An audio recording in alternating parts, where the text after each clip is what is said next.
Finally, our last study for the day is an amalgamation using the contract GC, which is gold, on a daily time frame. So we push up and we come to our cluster where we have 4 closes in line. Yes, we have one above and one below, but if we average them out, they're all in line. Now, we do need to add a touch of discretion, but for the most part, this is a cluster, and certainly will be noted. But importantly, this happens at the right place. Why? Well, if we draw a quick channel, we are over bought, and we have clustering of closes. So this happens at the end of a move, or at the end of a potential move or trend. Then as we come down here, what do we notice now? This is a lovely cluster. It's perfect. It doesn't get much better. But they are both good. Don't get me wrong. I mean, this is still a good cluster. This is a perfect textbook cluster. But they both happen at the end of moves. However, we can take this chart further by adding shortening of the thrust. Up here, we have shortening of the thrust in successive bars. From A to B, B to C, and C to D. Progress to the upside is waning as demand is drying up, or the presence of supply. Okay, what I mean by successive bars? Just one after the other. And I quite like shortening of the thrust illustrated in this way. If we come down here, we have shortening of the thrust at the extremes, not successive bars. So we come down at the extreme here, and the extreme here, and this is shortening of the thrust along the beautiful clustering of closes. I mean, this is telling us, this is shouting that the market is halting. Don't forget, these are daily bars. That's 1, 2, 3, that is 6 days. We are refusing prices in a downtrend. There is much more to this chart. If we add structure, we get a really good story. So here we get some good buying with the simple use of a demand line. But then we need to adjust. Price cannot be contained, and so we have to draw this channel where the ascent has increased. This makes price parabolic. We rise too fast, too soon. And as we push higher, note that we can't touch the supply line from our channel, as there is not enough buying. Then we get shortening of the thrust, and we get the clustering of closes. Odds favour the market to turn. Now you're probably thinking, well, how do I get involved? By using the structure. Use the data that we have in front of us. We have a lovely supply line. We have 1, 2, 3, 4, 5, 6, 7, 8, 9 clean touches at a mile violation. So 10 touches. And as we violate here and we come back in, we can even trade using this time frame. What a lovely little trade.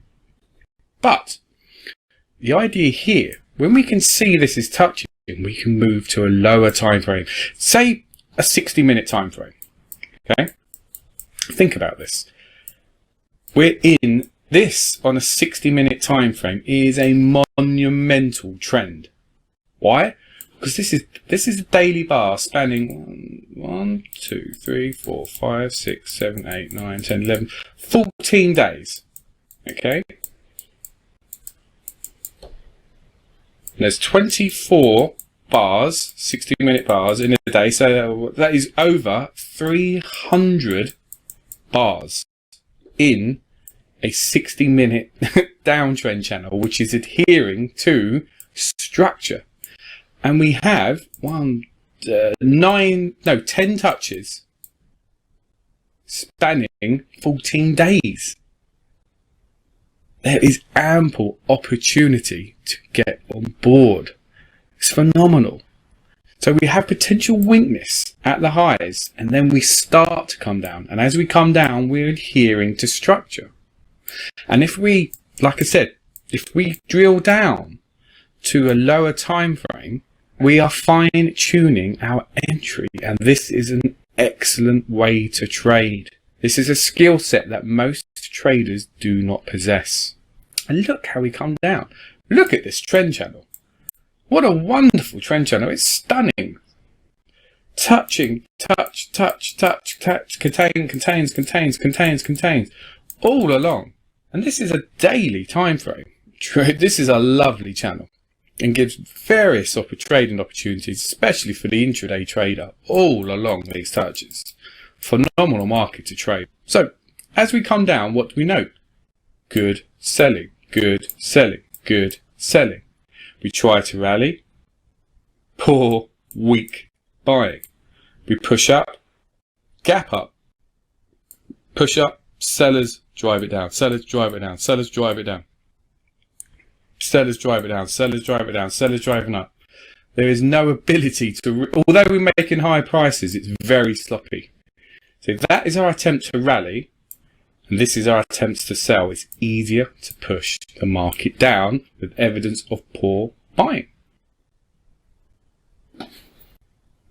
So the selling is much better quality than the buying. Then what happens here? Break support, boom, we slam straight down onto the demand line. Yet we hold, and we do become oversold as we're making lower prices, but we hold. And we look, this bar literally contains the whole width of our channel. So would it be natural to expect some form of violation, some kind of downside progress, even if we were to reverse back? But we don't. After this hard selling, after breaking this level, we hold, and then we try to push up, come down. Okay, not a great deal. And then what happens? We get shortening of the thrust at the extremes, along with a cluster of closing, whilst we are in an oversold position. So sellers aren't able to push the market down. And we're holding here. Like I said, for 6 days we're holding after we had this good selling. So where has the selling gone? And most importantly, we are in an established trend with price containment, shortening of the thrust, clustering of closes. Isn't it amazing how we are starting to put all the pieces together to produce viable trades by merely using structure, basic price action, and our two new tools, shortening of the thrust, which comes in various variations, the extremes, the closes, or successive bars like here, and also clustering of closes, our other tool. Where would we get involved here? Well, I tell you, it'd be this gap here. We gap up. There's a demand imbalance after we've seen strength here coming into the market. We didn't get any continuation from bar E. The demand line holds, where we get shortening of thrust and clustering of closes, followed by a gap, which is a demand imbalance. In the previous course, I remember someone asking, doesn't this bar scare you? Well, when we're here, and we can see this clustering of closes, and we have this bar, let's apply our logic that we've learned today. It's like an upside shakeout, so it pushes up, comes down to reverse on its lows. But what does this bar actually achieve? It doesn't achieve anything, does it? Why? Because we're in the middle of a trading range. It doesn't violate the trading range. You know, there isn't really going to be any buyers above here. No one buys in the middle of a trading range. It's always as we break resistance, or we break supports, or we break these areas of structure, not in the middle of a trading range. So this bar doesn't achieve anything. And it looks scary, kind of looks scary, but what did we notice from our first study? It's actually an up bar. It's not a down bar. Look, it closes higher. So it doesn't achieve anything and is actually an up bar. So it's not a scary bar. But by the very fact that we gap up, the very next bar gives me, logically, two signs of strength. Why? Well, the gap imbalance itself, but this also disconfirms the scariness of this bar. So to me, this adds to a story of strength, obviously, along with our shortening of the thrust and the clustering of closes. So we could comfortably buy this bar purely on the gap, and we can read all this. Don't get me wrong. This is a supply line, and we would expect supply perhaps to hold, the supply line to hold here. But when we have all this information here, which has occurred over 1, 2, 3, 4, 5, 6, 7, 10 days, okay, odds favour this to break. Can you see that? Can you understand exactly what's occurring here? This is like a shakeout, an upside shakeout before we push up. It scares longs, or maybe induce new sellers into the market. From this bar, we would expect at least a test down here, not to reverse and gap up. Good. And I like the way that price just doesn't mess around here. We just break through. I mean, this chart was used to highlight the amalgamation of the principles we've learned so far. Shortening of the thrust, clustering of closes, the adage of the trend structure, and also basic price action. Yes, we do need to use a slight artistic license for this clustering of closes, but the example at the lows is textbook. It is perfect. But markets, more often than not, do not provide perfect conditions. But the importance is to illustrate shortening of the thrust in successive bars, clustering of closing. There's not enough demand to test the supply line. We spot weakness, we round over, and then we come down. We apply to, we adhere to structure, and it gives various ample trading opportunities all along here, all along. Then when we come down here, we have shortening of the thrust at the extremes, with a clustering of closes, along with a gap, a demand imbalance. After we have a potentially scary bar, but when we dissected it, what does it achieve? Nothing. It's an up bar in the middle of a trading range. This one bar, this is a good way to think of it, this one bar does not undo all of this strength, all of our analysis that we've seen, considering we are obviously in an established old trend. We've more or less finished our study. But I've just seen a question come in saying it'd be very difficult to buy this gap, considering we have the supply line. Yes, I do. I completely agree. You need to be able to read this proficiently and have experience and understand that this bar does not achieve anything, and we have clustering of closes and shortening of the thrust. I mean, once you've done this 5, 10, 15, 20, or like I have hundreds of times, I can simply pull the trigger and your stop will be under here, just under the demand line. But there is another way. The conservative way would be we'd want to see a break of the supply line, which we get here, and we push up, nice little spread.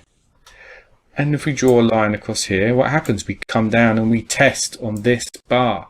So this would be our entry bar. As we dip down, we'd want to see weak supply. So this is a daily time frame, and this would be a 2-day high. Think about this. This is a 2-day high, and this is a daily low. So if we're coming down on a 15-minute, 30-minute or 60-minute time frame and we see very weak selling on the way down with poor spreads and or demand emerged from down here, we can safely take a trade. This is a mild pullback before continuation of this 2-day high. And this is how we get very good at the trading. It's a very good question. Of course, it depends on risk tolerance, your chart reading ability, stop placement, account size. There's too many variables, but buying this at the supply line, you have to understand that that does have potential danger. But what we're doing is by reading this, we're not gambling, we're assessing that odds favour a break because of this gap, and then disconfirming whatever perceived weakness was on this bar with shortening the first and cluster closes after being oversold, and we're holding the demand line from the channel that we should break through. Excellent question. Let's summarise today's session then. Well, we've covered two very potent concepts or principles within our methodology, along with the basics of price action, the weak selling or strong selling and weak buying, strong buying or increasing spreads, etc.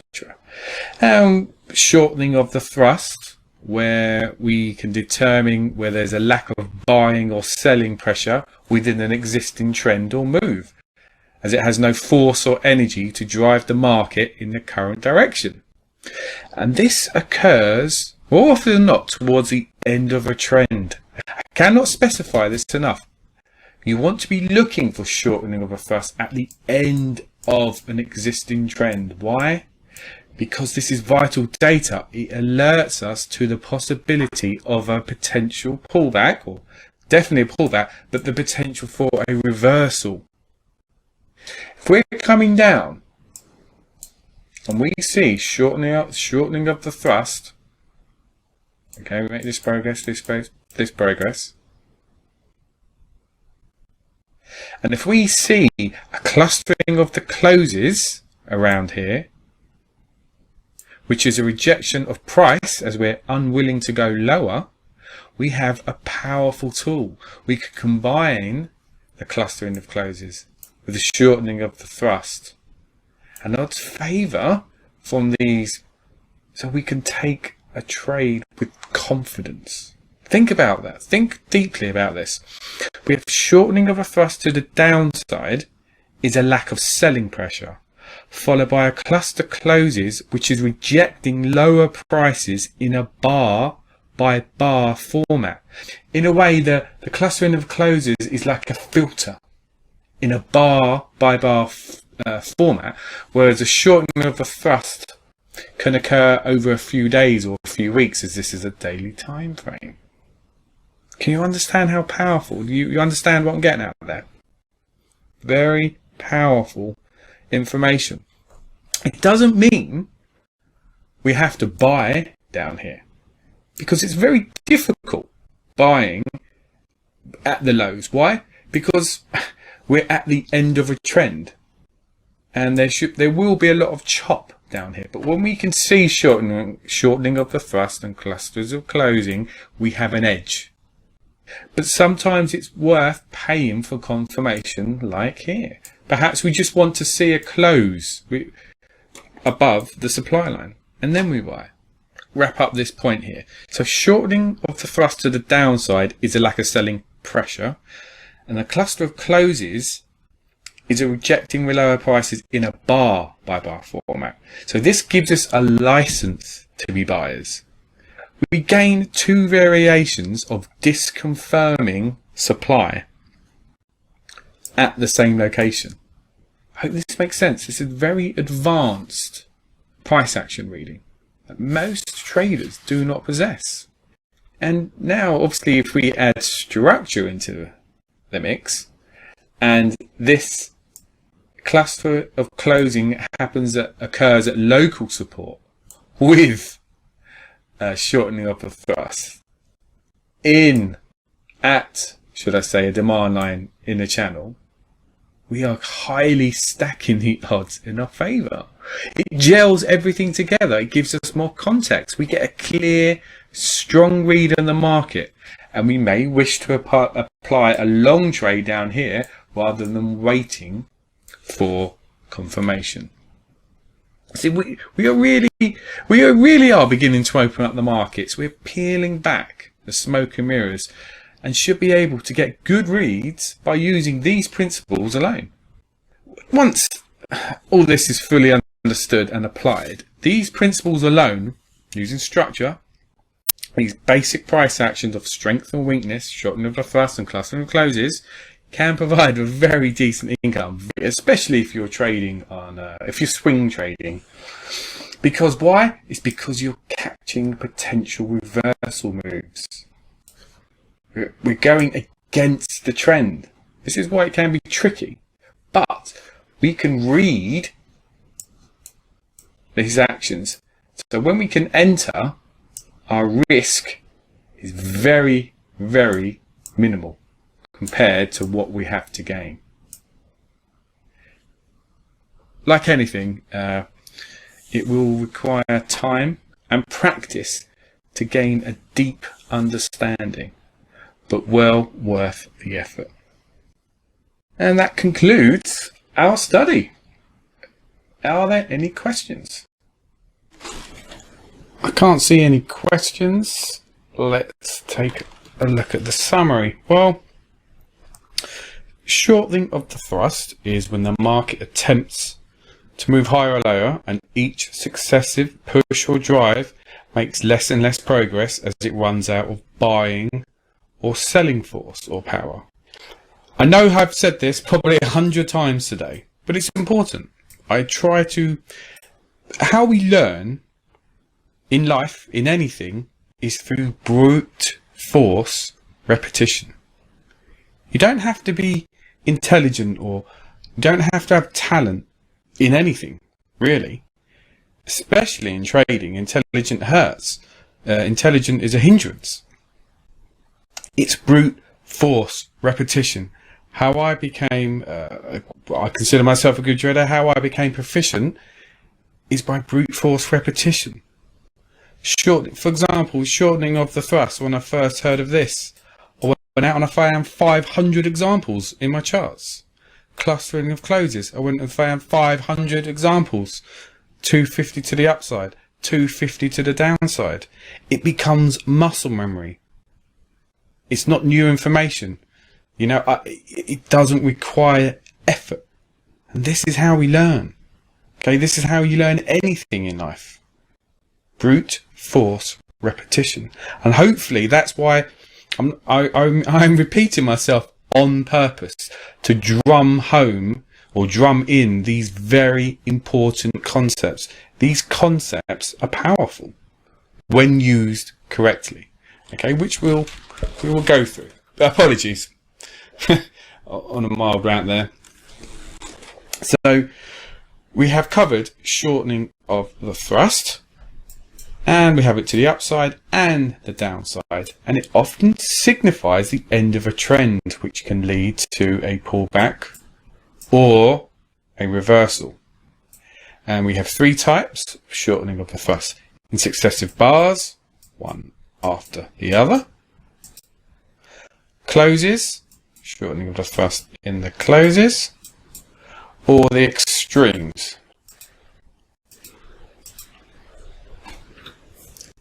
Clustering of closes insinuates that price is rejecting to go higher or lower, and we want to see the closes in line, or we round under like a U, because we can see the transition from selling to buying. Or alternatively, if we're in an uptrend, we want to see buying turn into selling. Okay, so we round over. Often used towards the end of an individual leg or swing. However, most useful, again like shortening of the thrust, at the end of an established trend. And it can be applied at levels of support or resistance. Well, I put that in because it does happen. What I mean by this, we have support, we have resistance, and we push up, okay, and then we will have cluster, cluster, cluster, cluster, cluster. But we need to analyze the cluster within a support and resistance rather than a channel for volume, because it could be absorption. And we will go into this at a later date, but I thought I would make you aware of this now. Okay. And suggested assignments. Find 3 examples of shortening of the thrust for each variation. So both upside and downside. So 18 in total for successive bars, closes, and the extremes. So that's 6 here, 3 for up, 3 for down, 6 here, 3 for up, 3 for down, 6 here. Find 3 examples of clustering of closes, both upside and downside, 6 in total. And try, if you can, to do an amalgamation study to combine shortening of the thrust, clustering of closes and structure within a trend channel. Highlight the weakness or strength of the buying or selling within the channel. I mean, I can give you all the information in the world, but it requires you to practice. It requires you to make time, put the effort in. Don't play an intellectual game. Don't be one of these, try not to be one of these traders who you're looking for the holy grail. You're changing an indicator literally every month. Do yourself a service, okay? And just practice. This methodology works. Hopefully you're beginning to see the power. Hopefully these principles and concepts are, something's resonating inside and you're beginning to look deep into the markets and kind of understand what's occurring from the buying and selling pressure. Okay, from the demand and supply imbalance. Good. Thank you very much. This concludes the session. Thank you for attending. And if you have any further questions, please feel free to send me an email. We meet again at the same time, same day next week. And next week we shall introduce volume into our basic price action. And again, this will open up the charts, and this will bring the charts we've made today into the new dimension. It adds unparalleled data. We gain so much information. Okay, thank you very much. Take care now.